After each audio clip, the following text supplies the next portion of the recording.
जय गुरु जी, शुक्राना गुरु जी, अनंतम अनंतम शुक्राना गुरु जी। ओम नमः शिवाय, शिव जी सदा सहाय। ओम नमः शिवाय, गुरु जी सदा सहाय। गुरु जी के चरणों में कोटि कोटि प्रणाम और सारी संगत जी को जय गुरु जी। संगत जी, गुरु जी कहते हैं सत्संग सुनने वाले का भी भला और सत्संग सुनाने का वाले का भी भला। तो संगत जी, सत्संग को ज़्यादा से ज़्यादा शेयर करें, सत्संग को पूरा सुने ताकि आपको भी ब्लेसिंग मिले और जिनको आप शेयर कर रहे हैं सत्संग, उनको भी ब्लेसिंग मिल सके। तो संगत जी, देर ना करते हुए सत्संग को शुरू करते हैं। संगत जी, आज का जो सत्संग है वो एक आंटी जी हैं जो अपना नाम शेयर नहीं करना चाहती हैं और ये सत्संग हम उन्हीं की जुबानी सुनेंगे। तो देर ना करते हुए सत्संग को शुरू करते हैं। जय गुरु जी। जय गुरु जी। संगत जी, ये मेरा तीसरा सत्संग है। सत्संग शुरू करने से पहले मैं मंत्र जाप करना चाहूँगी। ओम नमः शिवाय, शिव जी सदा सहाय। ओम नमः शिवाय, गुरु जी सदा सहाय। संगत जी, सत्संग कहते टाइम मुझसे अगर कोई गलती हो तो मुझे माफ़ कर देना। संगत जी, हम 3 भाई बहन हैं। मैं सबसे बड़ी हूँ और मैं मैरिड हूँ और मेरे 2 छोटे भाई बहन हैं। मुझसे छोटी मेरी बहन है। तो मेरी जो बहन है वो एक लड़के से प्यार करती है। हम हैं राजस्थानी और वो जो लड़के से प्यार करती है वो महाराष्ट्रियन है। और मेरे मायके में मेरी जॉइंट फैमिली है। तो वहाँ पे मीन्स कभी ऐसे इंटरकास्ट मैरिज तो हमारे यहाँ पे कभी हुआ ही नहीं आज तक। और वो इंटरकास्ट मैरिज मीन्स हमारे लिए बहुत बड़ी बात है। एक्सेप्ट नहीं हो रहा है किसी से भी। और 1-1.5 साल से मेरी बहन है जो यही कह जा रही है कि वो शादी करेंगी तो उसी से करेंगी, नहीं तो शादी ही नहीं करेंगी। बट अभी परेशान हो चुके हैं सब लोग उसको समझा समझा के, लेकिन वो नहीं मान रही है। और अभी मेरे भी जो मम्मी पापा है ना, उन्होंने शुरू से ही इतने कॉम्प्रोमाइज़ेस किए हैं। जॉइंट फैमिली है, सबसे बड़े हैं घर में, तो शुरू से ही उन्होंने इतने कॉम्प्रोमाइज़ेस किए हैं, इतना सबको संभाल के लिया है। सबका भला बुरा जो भी उन्होंने कहा है उनको वो सब सुन के लिया है, चुपचाप सहते रहे हैं। और बहुत मीन्स मेरी मम्मी ने भी, मेरे पापा ने भी, दोनों भी, मेरे मम्मी पापा दोनों इतने अच्छे हैं कि बस 25-30 साल हो गए अभी शादी को, अभी तक कोई ना कोई प्रॉब्लम्स चालू ही थी। और जब इन सब से निकलने का टाइम आया तो ऐसे हो रहा है कि अभी देखो खुद के बच्चे नहीं, मीन्स खुद के बच्चे नहीं, इज़्ज़त ख़राब करने का काम कर रहे, ऐसे हो जाता है ना। और लोगों को तो उतना ही चाहिए, क्योंकि घर वाले बाकी के थे जो मेरे चाचा वगैरह, उन्होंने भी मेरे पापा को बहुत भला बुरा कहा हुआ है। जबकि मेरे पापा, सबको पता है मेरे पापा सब सह सुन के लेते हैं, सहन करते हैं। इसलिए फिर भी दादाजी के जाने के बाद मेरे पापा ही थे, तो उनका यही था कि सबको संभाल, मैं बड़ा हूँ तो मुझे सबको संभाल के लेना होगा। और उन्होंने लिया भी है आज तक। और मेरे पापा का समाज में भी इतना अच्छा नाम है, इतना अच्छा रेपुटेशन है कि, क्योंकि है ही मेरे पापा बहुत अच्छे हैं, क्या बोलूँ मैं आपको। और मेरी मम्मी भी बहुत कॉम्प्रोमाइज़ेस किए उन्होंने आज तक, बहुत सैक्रिफाइसेस किए लाइफ में। और जब उन सब से निकलने का टाइम आया तो अभी खुद के बच्चे ही ऐसे कर रहे, तो लोगों को उतना ही चाहिए। तो बहुत मुश्किल जा रहा है कि मेरी बहन को हाँ कह देना है इस शादी के लिए। लेकिन अभी 1-1.5 साल हो गया है कि हम उसको समझा समझा के सब थक गए, वो नहीं सुन रही है। तो अभी कुछ तो करना पड़ेगा, ऐसे ही तो नहीं रख सकते। और फिर कल मम्मी का फ़ोन आया था कि अभी सब फूफा जी वगैरह उनको बुलाने का है, मीटिंग रखनी है, बट तेरे पापा कुछ बोल ही नहीं रहे अभी। फिर मुझे इतना टेंशन आ गया, अभी क्या करूँ। तो फिर अभी मैंने बोला मम्मी ठीक है देख। फिर बाद में ना मैंने क्या किया, मुझे इतना बेचैन हो रहा था, क्या कैसे पता नहीं क्या होगा। गुरुजी से ही पूछती हूँ, तो गुरुजी से पूछा कि गुरुजी क्या आप चाहते हो कि मेरी बहन की शादी उस लड़के से हो, तो मुझे ना कबूतर रूप में आके दर्शन दीजिए अभी। तो वहाँ पे एक भी कबूतर नहीं था हमारी गैलरी में। तो मैंने ऐसे कहने के बाद 2-3 मिनट के बाद एक कबूतर ऐसे चलता हुआ आया, थोड़ी देर रुका और फिर उड़ गया। मैं इसमें समझ गई कि गुरुजी की हाँ है करके। मैं सोच में पड़ गई, ठीक है चलो गुरुजी की मर्ज़ी होगी, लेकिन अभी लेकिन फिर मैं सोचने लग गई कैसे होगा, क्या होगा, पता नहीं। तो मैंने फिर से गुरुजी से पूछा, गुरुजी मेरी बहन का फ्यूचर उस लड़के के साथ सेफ़ तो होगा, अच्छा तो होगा ना? बहुत चिंता लगी है, क्योंकि हर माँ बाप को लगता है ना कि उसकी बेटी अच्छे घर जाए, और कैसे किसी पे भरोसा किया जाए जबकि वो इंटर कास्ट है। पता नहीं मुझे समझ ही, सबके यहाँ पे चलता होगा, लेकिन हमारे यहाँ पे इंटर कास्ट में तो बहुत बड़ी बात है। तो फिर इसलिए मैंने पूछा, प्लीज़ गुरुजी फ्यूचर अच्छा तो होगा ना, मुझे दर्शन दीजिए। तो फिर कुछ नहीं आया, कबूतर नहीं आया, तो फिर टेंशन होने लगी। तो मुझे फिर बाद में मैंने मैसेज देखा यूट्यूब पर, तो गुरुजी का मैसेज था कि पुत्र तू भी मेरे पे शक करती है।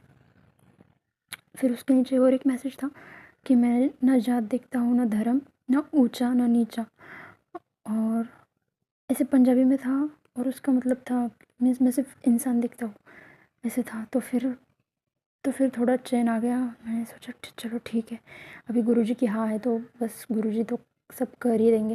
और जबकि हमारे घर पे किसी को भी ये नहीं पता है मैं गुरुजी से जुड़ी हुई है, किसी को भी नहीं पता है, ना मेरे हस्बैंड को, ना मैं मायके में किसी से भी नहीं, मैं अकेली हूँ। तो मुझे लगा कि शायद गुरुजी मेरे मीन्स मेरे थ्रू मेरे परिवार वालों की हेल्प कराना चाहते होंगे। तो फिर अभी तो मैंने कहा चलो ठीक है, अभी मम्मी से सब बता दूंगी कि मम्मी तू टेंशन मत ले करके। और तो फिर मम्मी का फ़ोन आया, मैंने बोला मम्मी तू टेंशन मत ले, अभी हम ना एक काम करेंगे, जाने दे, कर ही देंगे, उसकी शादी कर ही देंगे उस लड़के से, कोई नहीं, सब अच्छा होगा। ऐसे बोला मैंने मम्मी से। मम्मी बोली मैं तो रेडी हूँ, लेकिन बाकी सब तो नहीं मानेंगे, पता नहीं तेरे पापा भी नहीं मान रहे, तेरे पापा तो मीटिंग रखने के लिए भी नहीं बोल रहे हैं। तो मैंने बोला तू तू और पापा जब अकेले होगे तब मुझे कॉल करना। तो ऐसे कह तो दिया, लेकिन बाद में पता चला मैसेजेस देख के यूट्यूब पे कि गुरुजी की मर्ज़ी नहीं है कि मैं किसी को कुछ बताऊँ। तो गुरुजी शायद नाराज़ हो गए, तो मुझे अच्छा नहीं लग रहा। मैंने बोला अभी गुरुजी मैंने बोल तो दिया, क्या करूँ, सॉरी, लेकिन फिर अभी आप ही संभाल लेना। अभी आज सुबह मम्मी का फ़ोन आया, तो मुझे लगा अभी मम्मी शायद पापा से बात करवाएगी। तो मैंने गुरुजी से बोला गुरुजी अभी आप ही संभाल लेना, मुझे से अगर आपको बुलाना होगा सब कुछ तो बुला लेना, नहीं तो नहीं बस। तो मम्मी का फ़ोन आया कि मम्मी बोली कि हाँ पापा मान गए हैं मीटिंग रखने के लिए, और आज मीटिंग है करके। तो मैंने बोला थैंक गॉड, गुरुजी ने बचा लिया। और कल रात को ही मुझे मैसेज आया था गुरुजी का कि ये सत्संग सुन, तुझे एक खुशखबरी मिलेगी।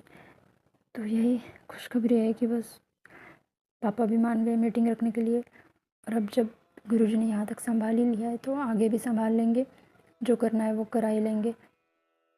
बस शुक्राना गुरुजी, अनंतम अनंतम अनंतम शुक्राना। बस आगे अगर कुछ हुआ तो मैं सत्संग ज़रूर शेयर करूँगी। और दूसरा एक सत्संग है कि मेरी जब डिलीवरी थी तब भी मुझे ना मीन्स डिलीवरी होने के बाद बेबी फीड ही नहीं कर रहा था, तो इतनी प्रॉब्लम हो गई थी कि ब्रेस्ट फीडिंग ही नहीं कर रहा था, तो ऑपरेशन की नौबत आ गई थी। लेकिन बहुत सहन किया मैंने, बहुत पेन बर्दाश्त किया। और मेरा सीज़र हुआ है, और सीज़र का पेन तो मैं भूल ही गई। यही पेन इतना था कि बस बहुत टेंशन में आ गए थे सब, अभी ऑपरेशन करना पड़ेगा, लेकिन बहुत सहन किया और ऑपरेशन टल गया मेरा। तो यही गुरुजी बार बार कहते रहते हैं, बहुत बड़ा ऑपरेशन मेरा टाल दिया है और मुझे नई लाइफ बख्शी है, वो तो है, सच है। और अब मेरे हस्बैंड का भी एक्सीडेंट होते होते बचाया एक बार गुरुजी ने। मीन्स एक्सीडेंट हुआ था लेकिन खरोच तक नहीं आई मेरे हस्बैंड को, हालांकि वो नहीं जुड़े हैं गुरुजी से, बट फिर भी मुझे पता है गुरुजी जब ब्लेस करते तो पूरे परिवार को ब्लेस करता है। और बाकी है सब छोटे छोटे सत्संग है कि अभी मेरी छोटी बच्ची है 3 साल की, तो उसके लिए नई साइकिल लाई, तो उसको शायद पता नहीं सीट पे लगा शायद उसको, या फिर नई साइकिल थी तो एक दिन चलाई और दूसरे दिन इतना दुख रहा था, रात भर रो रही थी, उसको सीधे सोते तक नहीं आ रहा था सीट पे। तो वो इतना परेशान थी, रो ही रही थी। मैंने बोला पता नहीं क्या होगा, कैसे होगा, इसका सिर दुख रहा है, नई साइकिल है इसलिए। तो मैं ना उसको कुछ नहीं, उसको मंत्र जाप कर रही थी कंटिन्यूस, ओम नमः शिवाय शिव जी सदा सहाय का। तो ऐसे करते करते ही सो गई। और सुबह उठ के मैंने उससे पूछा ही नहीं कि तेरा दुख रहा है कि नहीं, वो एकदम फ्रेश थी। फिर बाद में थोड़ी देर से पूछा कि तेरा दुख रहा है क्या, रह गया? वो बोली नहीं मेरा तो नहीं दुख रहा है। तो कल तक मीन्स इतना दुख रहा था उसका कि वो पूरा सीधा सो तक नहीं पा रही थी, लेकिन आज एकदम ठीक हो गई। ये सब गुरुजी की कृपा है। और ना एक बार ऐसे ही मैं रोज़ नीचे जाती हूँ मेरे बच्चों को लेके 5 बजे गार्डन में घुमाने। तो मेरा नेट पैक नहीं है एक्चुअली, वाईफाई जे घर में वाईफाई है तो उस पर चलता है मेरा नेट। तो मैं वाईफाई का मीन्स मेरा यूट्यूब, मेरे हस्बैंड नहीं जुड़े ना यूट्यूब से गुरुजी से, तो मैं क्या करती हूँ, और यूट्यूब भी नहीं चलाती हूँ मैं, तो यूट्यूब भी अनइंस्टॉल करके रख देती हूँ मेरे हस्बैंड रोज़ आने से पहले। तो उस दिन मैंने यूट्यूब अनइंस्टॉल किया ही नहीं और वैसे नीचे चली गई। और नीचे चली गई और फिर बाद में याद आया, अरे तो ये तो किया ही नहीं, जाने दो, ऊपर जाने की बात करती हूँ, ऐसे सोचा था। तो पता नहीं कैसे, मैं तो रहती हूँ 12th फ्लोर पे, लेकिन वाईफाई हमारा नीचे कैसे कनेक्ट हो गया पता ही नहीं चला। ऐसे ही थोड़ी देर से आधे घंटे बाद मैंने मोबाइल देखा, मैं मोबाइल देखती भी नहीं हूँ नीचे जाने के बाद। और ऐसे ही क्या पता नहीं, मैंने मोबाइल देखा और वाईफाई ऑन ही था। मैंने बोला हाँ वाईफाई कैसे कनेक्ट हो गया, किसका हो गया? तो देखा तो हमारे घर का ही वाईफाई कनेक्ट हो गया था। मीन्स 12th फ्लोर पे से, और एकदम उसके नीचे भी नहीं, हम बहुत आगे थे, पूरे हमारे सोसाइटी के बहुत बहुत दूर थे, फिर भी वहाँ पे वाईफाई कनेक्ट हो गया था। मैंने बोला ये तो गुरुजी की ही कृपा है, मिरेकल हो गया उस दिन तो, माय गॉड। मीन्स वहाँ पे वाईफाई कनेक्ट, मैंने बोला कुछ तो है, अभी मेरे हस्बैंड आने ही वाले होंगे इसलिए वाईफाई कनेक्ट हुआ। तो मैंने तो फटाक से यूट्यूब अनइंस्टॉल कर दिया और उसके 5 मिनट बाद जस्ट मेरे हस्बैंड आ गए वहाँ पे सामने से। तो मैंने बोला देखो गुरुजी ने मुझे बचा लिया। मीन्स गुरुजी हर चीज़ का ध्यान रखते हैं, हमारे हर चीज़ का। और वो नहीं चाहते कि, जब तक वो नहीं चाहते ना, हम किसी को कुछ नहीं बता सकते, किसी को भी नहीं। मैं अभी अकेले ही जुड़ी हूँ और मैं अभी किसी को कुछ बता भी नहीं सकती हूँ। और उसके बाद भी गुरुजी ने कहा था कि वो मुझे हनुमान जी के रूप में दर्शन देंगे, तो उन्होंने सपने में आके मुझे हनुमान जी के रूप में दर्शन दिए थे।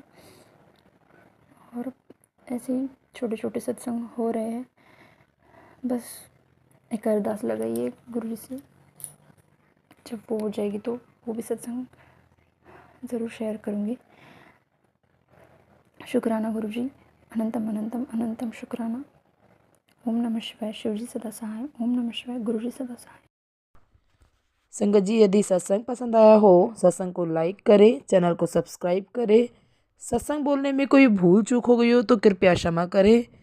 संगत जी, गुरु जी कहते हैं सत्संग सुनाने वाले का भी भला, सत्संग सुनने वाले का भी भला। तो सत्संग को ज़्यादा से ज़्यादा शेयर करें। और यदि आप भी अपना सत्संग दूसरे संगत जी के साथ शेयर करना चाहते हैं तो व्हाट्सएप और ईमेल आईडी डिस्क्रिप्शन में दी गई है, कृपया उस पर जाके आप अपना सत्संग रिकॉर्ड करके या लिख कर भेज सकते हैं। जय गुरु जी, शुक्राना गुरु जी। सारे संगत जी को जय गुरु जी।